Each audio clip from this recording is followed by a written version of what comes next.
यह कहानी है एक ऐसी बेटी की जिसने बचपन से ही अपने हाथों में तलवार थाम ली थी।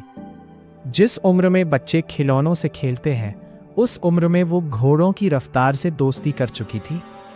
उसका नाम था मणिकर्णिका, एक साधारण लड़की जो आगे चलकर असाधारण बनने वाली थी।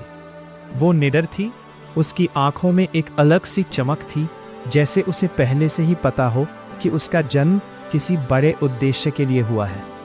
समय बीता और यही मणिकर्णिका झांसी की रानी लक्ष्मीबाई बन गई। राजमहल की ऊंची दीवारों के बीच अब एक रानी का जीवन शुरू हुआ, जहां जिम्मेदारियां थीं और एक पूरे राज्य की उम्मीदें भी।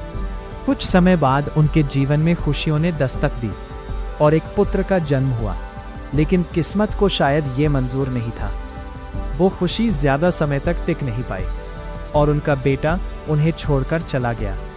एक माँ का दिल टूट चुका था, लेकिन एक रानी अभी भी मजबूत खड़ी थी। उधर अंग्रेजों की नज़र झांसी पर टिक चुकी थी। उन्होंने एक चाल चली जिसे लैप्स की नीति कहा गया।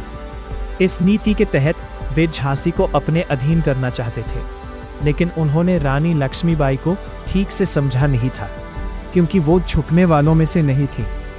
उन्होंने दृढ़ आवाज में ऐलान किया कि मैं अपनी झांसी नहीं दूंगी।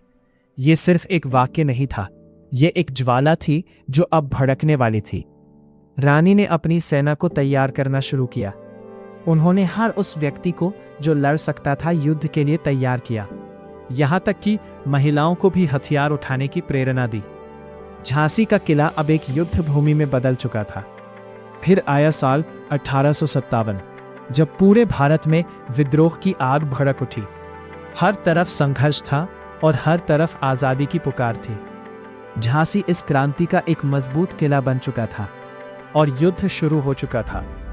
तोपों की गूंज, तलवारों की टकराहट और सैनिकों की आवाजें चारों तरफ गूंज रही थी। इसी बीच रानी लक्ष्मीबाई खुद घोड़े पर सवार होकर युद्ध के मैदान में उतर पड़ी। उनकी तलवार सिर्फ एक हथियार नहीं थी, बल्कि एक आग थी जो हर वार के साथ दुश्मनों को चीर रही थी। उनकी आंखों में डर नहीं, बल्कि एक जुनून था। लेकिन अंग्रेजों की सेना संख्या में बहुत ज्यादा थी और धीरे धीरे हालात बिगड़ने लगे। झांसी का किला अब सुरक्षित नहीं रहा। तब रानी ने एक साहसिक फैसला लिया। उन्होंने अपने छोटे बेटे को अपनी पीठ पर बांधा और घोड़े पर सवार होकर किले से बाहर निकल पड़ी। ये सिर्फ भागना नहीं था, बल्कि एक नई रणनीति थी। वो रुकी नहीं और सीधे ग्वालियर पहुंची, जहां उन्होंने फिर से अपनी सेना को तैयार किया। अब ये आखिरी जंग थी। एक तरफ अंग्रेजों की विशाल ताकत और दूसरी तरफ एक रानी का अडिग साहस था। युद्ध फिर से शुरू हुआ और इस बार और भी भयंकर था।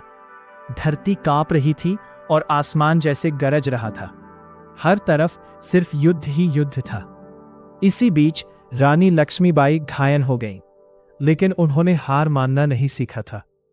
खून बह रहा था, लेकिन उनकी तलवार अब भी चल रही थी। उन्होंने आखिरी सांस तक लड़ने का फैसला किया।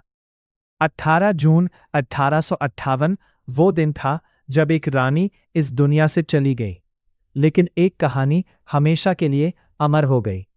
आज भी जब भी देशभक्ति की बात होती है, जब भी साहस की मिसाल दी जाती है, एक नाम सबसे पहले लिया जाता है, झांसी की रानी लक्ष्मीबाई।